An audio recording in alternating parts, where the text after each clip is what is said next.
ये इनके जितने भी काम होते हैं वो हवा में होते हैं, 10 MB के होते हैं, फेसबुक पे होते हैं। सच होता है कड़वा, ठीक है। फिर मैं कहता हूँ कि 70 सालों से इन्होंने मुल्क को लूटा ना मेरे भाई, 3 साल में इमरान खान इसको क्या सही करेगा। कहते हैं जी इमरान खान ईमानदार है, कि ईमानदार बहुत से उलमा भी हैं, उनको जाके वज़ीर-ए-आज़म की कुर्सी पे बिठा दिया जाए तो ज़ाहिरी बात है पॉलिसी बनाना उनको तो नहीं आएगी। ऐसे जो आपने बात की कि अमानतदार हैं या नहीं है, क्योंकि पहले कभी इक़्तिदार में आए नहीं है, इसलिए उन पे कोई करप्शन का इल्ज़ाम नहीं है, किसी किस्म का कोई नहीं। इस हवाले से कहा जा सकता है कि इमरान खान पे किसी किस्म का कोई करप्शन का इल्ज़ाम नहीं है। ये तो जब इनकी हुकूमत ख़त्म होगी, ये अपोजिशन पे जाएंगे, फिर पता चलेगा कि हाँ भाई इन्होंने कितनी करप्शन की है या नहीं की, ये तो तब जाके पता चलेगा। आप सर जी इस हवाले से मैं देख रहा हूँ कि आप काफ़ी मुस्कुरा रहे हैं, कुछ कहना चाह रहे हैं, तो क्या कहेंगे ज़रा। मैं तो वाकई मुस्कुरा रहा था, मैंने भाई की जज्बाती स्पीच सुनी है, ठीक है। मेरे भी अपने जज्बात हैं। देखिए हमने पार्टी को डिफेंड करना है, ठीक है ना। हमारी यहाँ पे मैंने ऐसे लोगों की ऐसी यहाँ मैं एक बात पूछूं आपसे, आपने कहा हमने पार्टी को डिफेंड करना है, वो पार्टी गलत करेगी फिर भी डिफेंड करेंगे कि अगर इमरान खान गलत है, चले मैं क्या इनकी भाई की बात मान लेता हूँ जी, ये वो गलत है, ईमानदार भी नहीं है, मुल्क फारग हो गया, 3 सालों में महंगाई हो गई, ये हो गया, वो हो गया, गरीब पिस गया, सब कुछ हो गया, ठीक है। चलो जी फिर बात ख़त्म होगी, इसका मतलब अच्छा।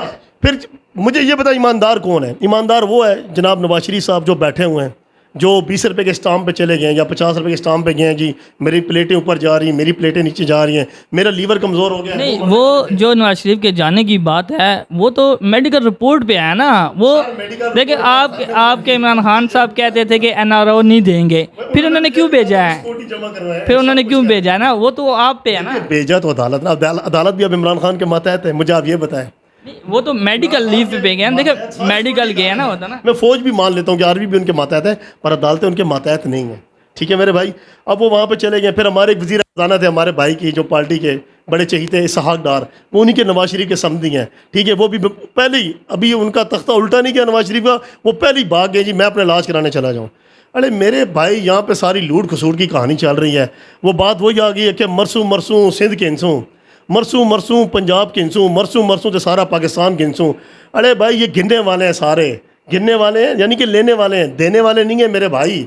ये सारे लूट खसूट करते हैं, अब सारे वहाँ पे बैठे हैं। फिर बात वही आ जाती है, बात कहीं और निकल जाएगी कि मरियम नवाज़ कहती थी मैं किराए के मकानों में रहती हूँ, मेरा बाहर कुछ भी नहीं है, अभी अरबों खरबों के वो फ्लैटों में रह रही है। वो फ्लैट कहाँ से आ गए? हसन और हुसैन वो पाकिस्तानी शहरी नहीं है, ठीक है जी, वो वहाँ के शहरी हैं। मरियम जो है, मरियम सफदर है, मैं उसको तो नवाज़ कहता भी नहीं हूँ, वो मरियम सफदर वो पाकिस्तान की शहरी है। वो इलेक्शन लड़ने आती है, जलसे जुलूसे करने के लिए वो आती है, वो जहाँ की शहरी बन जाती है, ठीक है। वहाँ पे वो बेचारी पेंट शर्टें पहनती है, जब पाकिस्तान के एयरपोर्ट पर उतरती है उसे स्कार्फ याद आ जाता है और मोहब्बतें याद आ जाती हैं। मेरे भाई ये सच होता है कड़वा, ठीक है। फिर मैं कहता हूँ कि 70 सालों से इन्होंने मुल्क को लूटा ना मेरे भाई, 3 साल में इमरान खान इसको क्या सही करेगा। पूरी PDM बनी, मौलाना साहब भी आ गए, बिलावल भुट्टो भी आ गया, जरदारी को अपना मरियम नवाज़ भी आ गई। मरियम ने चाचा अब्बू अंकल बना लिया, ताया बना लिया जरदारी को, बिलावल भुट्टो को अपना भाई बना लिया। पर जरदारी वाकई सब पे भारी है, वो इस पूरी PDM पे ऐसा भारी निकला, फिर वो बीच में से गायब हो गया, सारी PDM तितर बितर हो गई। मेरे भाई मेरी बात सुने, ये सारे चोर इकट्ठे हो गए हैं। पहले वो कहते थे मरियम वो यानी वो चोर है, वो कहते थे जनाब बिलावल चोर है, जरदारी चोर है, नवाज शरीफ चोर है। बाद में आ गया हमारा लीडर इमरान खान, अब इन्होंने कहा कि हम सही हैं और ये चोर है, अब इसके पीछे लग जाओ। अगर इमरान खान 3 साल 4 सालों में करदगी ये बता दे कि उसने ये किया है, तो ये कहेंगे हमारे 70 साल कहाँ चले गए। अभी मरियम नवाज़ के वहाँ पर बेटे की शादी हुई है, ठीक है, कितनी धूमधाम से हुई है, नाचना कूदना हुआ है, बरातें भी हुई हैं, वलीमे भी हुई हैं। वही मरने वाला नवाज शरीफ वहाँ भी बैठा हुआ है, इसहाक डार भी बैठा हुआ है। ये क्या चल रहा है? हमें कुछ अकल शऊर नहीं है। अरे कम से कम उसे मरीज़ों वाला लिबास पहना दो यार, उसको भी, इसहाक डार को भी और नवाज शरीफ को, कि यार अभी तक ये बीमार है, जब ये ठीक होगा तो तब आएगा हम भी कहें यार वो बेचारा बीमार है। होटलों में खाने खा रहा होता है, शादियों में नाच गाने चल रहे होते हैं, मुल्क उन्होंने लूटा खसूटा है। आज मुल्क क्यों इस जाने पे क्यों पहुंचा हुआ है? उन्हीं का डसा हुआ है ना मेरे भाई। आप लोग कहते हैं कि 3 साल की करदगी बताओ, 70 साल को आप सामने नहीं रखते हो, 3 साल को आप सामने ले आते हो। हमारे लीडर के मेरे भाई 5 साल पूरे होने दो, उसके बाद क्या सच है, क्या झूठ है, क्या काला और क्या सफ़ेद है, सब नज़र आ जाएगा, बस और कुछ नहीं। 70 साल में तो तकरीबन आधे साल जो है ना, 45 साल कर लें या 35 साल कर लें, वो तो फ़ौज की हुकूमत रही है। तो उन 70 सालों में आप सारी अपोजिशन को लेके जाते हैं। वो जो एक मैं अपने भाई को और भी बात बता दूँ, आप बार बार कर्दगी कहते हैं ना, हमने गरीबों के लिए, बीमारों के लिए, ठीक है जी, हमने सेहत कार्ड निकाला जिसमें फी फैमिली का बंदा 6-7 लाख रुपए का इलाज कर सकता है। हमने किफ़ालत सेंटर निकाले, उसके बाद हमने वो अपना एक और अपना हाउसिंग सोसाइटी निकाली, इमरान खान ने अपना घर निकाला है। उसके बाद कामयाब नौजवान प्रोग्राम निकाले हैं, ठीक है जी। ये अब जो है ना नौजवान जो पढ़े लिखे हैं वो कर्जा लें और अपना कारोबार करें, और भी कितनी सारी स्कीमें निकाली हुई हैं। तो मेरे भाई आस्ता आस्ता सब कुछ होता है ना, ठीक है जी। आप कोरोना की बात करते हैं, मेरा भाई कहता है जी कोरोना का ये था, कोरोना का, मेरे ख्याल में अभी भी हमारी 70 से 80% अवाम ये कहती है कोरोना एक ड्रामा है, ठीक है। मैं अपने खुद एक रिलेशन में, अब मैं अपने अंकल की बात कर देता हूँ, ठीक है, वो भी पक्के जो है ना वो नून लीक हैं। उन्होंने कहा जा यार प्राचे, कोई कोरोना नहीं है, कुछ नहीं है यार, हैंज नहीं है, ऊंज नहीं है, बड़े बड़े उसने फतवे दिए हैं। और आप यकीन ना करो कि जब उसको कोरोना हुआ ना, ठीक है जी ना, वो घर से निकला ही नहीं है। मैंने कहा यार 2 हफ्ते हो गए, मेरा अंकल तो चाचा नज़र नहीं आ रहा, बाद ही पता लगे यार चुप कर उसने कोरोना हो गया है। तो कहने का मसला ये, जब सर पे पड़ती ना फिर पता चलता है। अभी भी कितने मैसेज चल रहे हैं, अभी भी कितने हमारे वजीर कह रहे हैं, मिनिस्टर कह रहे हैं, डॉक्टर कह रहे हैं कि मेहरबानी करो यार, खुदा के वास्ते अपनी ज़िंदगियों को बचाओ और वैक्सीनेटेड हो जाओ, वैक्सीन लगवा लो। अभी भी लोग कह रहे हैं जी मैं मर जाऊंगा। अबे भाई जब मरना है, झूठ इंजेक्शन लगेगा तो उसी टाइम पे तूने मरना है ना, जो जहर का टीका लगेगा कि 2 साल बाद जो है ना तेरे को वो मौत आनी है। यार इधर ऊपर से हम फारग हुए पड़े हैं, क्या क्या अकल देगा हमारा लीडर और क्या क्या हम लोगों के जहन खोलेंगे जी। इन्होंने 3-4 जो है ना काम गिनवाए हैं जी। एक तो गिनवाया जी कामयाब नौजवान प्रोग्राम, फिर उसके बाद हाउसिंग सोसाइटी के बारे में इन्होंने बताया, फिर उसके बाद सेहत कार्ड के बारे में बताया। ये तो वाकई अच्छे काम हैं। उन्होंने कार्ड, मतलब कि एक कार्ड में तकरीबन 7.5 लाख रुपए तक जो है एक गरीब बंदा इलाज करवा सकता है। जो कामयाब नौजवान प्रोग्राम है उसमें मैंने खुद देखा है, बहुत सारे बंदों ने कोर्स किए हैं, कोर्स करके उन्होंने अपने बिज़नेस भी जो है वो किए हैं। तो इन कामों के हवाले से आप क्या कहते हैं? देखिए जी, एक तो आपको पता ही है इनके जितने भी काम होते हैं वो हवा में होते हैं, 10 MB के होते हैं, फेसबुक पे होते हैं, ठीक है जी।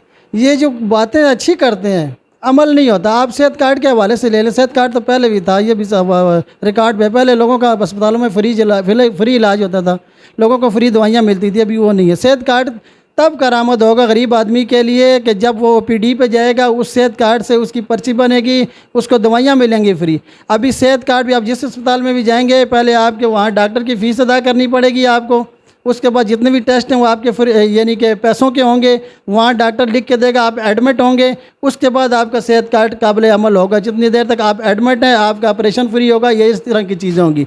आप जब डिस्चार्ज होंगे उसके बाद भी आपने अपनी दवाइयाँ लेनी है, अपने चेकअप कराने हैं, ठीक है। एक बात तो ये गई सेहत कार्ड के हवाले से। बाकी इन्होंने जो कि किस बंदे ने, आम आदमी ने कर्जा लिया आपके, वो आप मुझे कोई जानने वाला बता दें, हमारे इलाके में बता दें।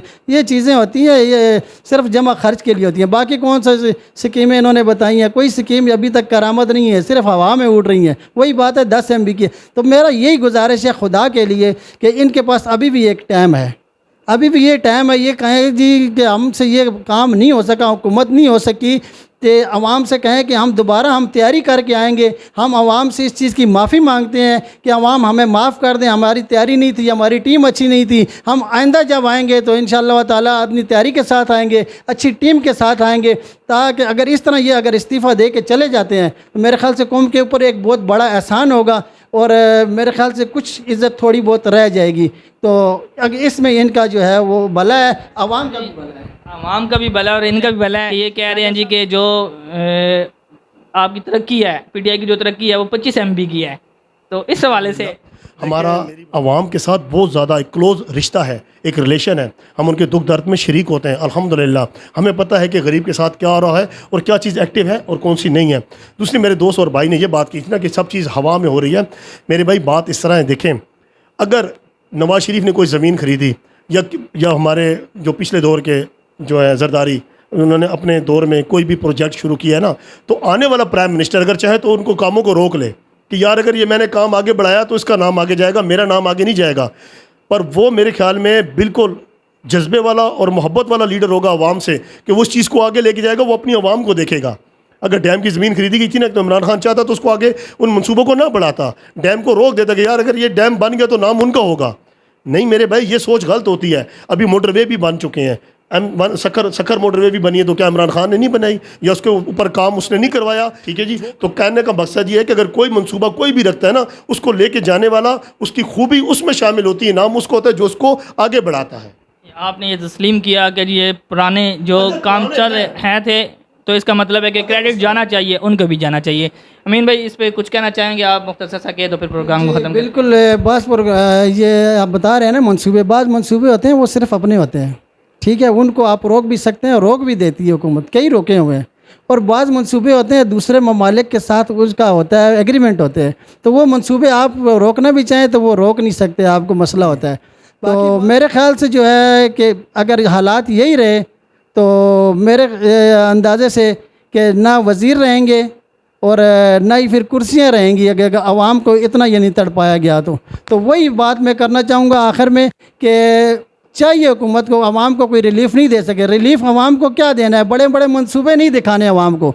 आवाम का घी सस्ता करना है, आटा सस्ता करना है, चीनी सस्ती करनी है। ये चीज़ें सस्ती करके आवाम को रिलीफ दे सकते हैं, दे दें। ये कहते हैं ये आखिरी 2 साल में हम इसको यानी कि अवाम दोस्त बनाएंगे। किस तरह अवाम दोस्त बनाएंगे? एक 200 रुपये की चीज़ है वो 600 रुपये की पहुँचेगी, कितना कम करेंगे? ये 50 रुपये कम कर देंगे, फिर भी 300-400 रुपये बढ़ी हुई आवाम की यानी कि इस्तात से दूर है। तो मेरे ख़्याल से अगर पॉलिसी आगे नहीं चला सकते, ये नहीं हुकूमत नहीं चला सकती। हुकूमत चलाने का मकसद ही आवाम को रिलीफ देना, नहीं दे सकते तो इनको मेरे ख़्याल से जो है ना इस चीज़ को तौबा कर लेनी चाहिए, आवाम से माफ़ी मांग के घर चले जाना चाहिए। जी, आवाम से माफ़ी मांग के घर चला जाना चाहिए। अमीन भाई ने ये बात की, प्राचा साहब ने बड़ी अच्छी गुफ्तगू की, और उसके अलावा अमीन भाई ने भी बड़ी अच्छी गुफ्तगू की। और एज अ पाकिस्तानी हमें ये सोचना चाहिए, चाहे इमरान खान हो, चाहे नवाज शरीफ हो, चाहे जरदारी हो, चाहे कोई भी हो, जो पाकिस्तान के लिए बेहतर होगा हम उसके साथ हैं। मुझे और मेरी पूरी टीम को इजाज़त दीजिएगा। अल्लाह हाफ़िज़। पाकिस्तान जिंदाबाद।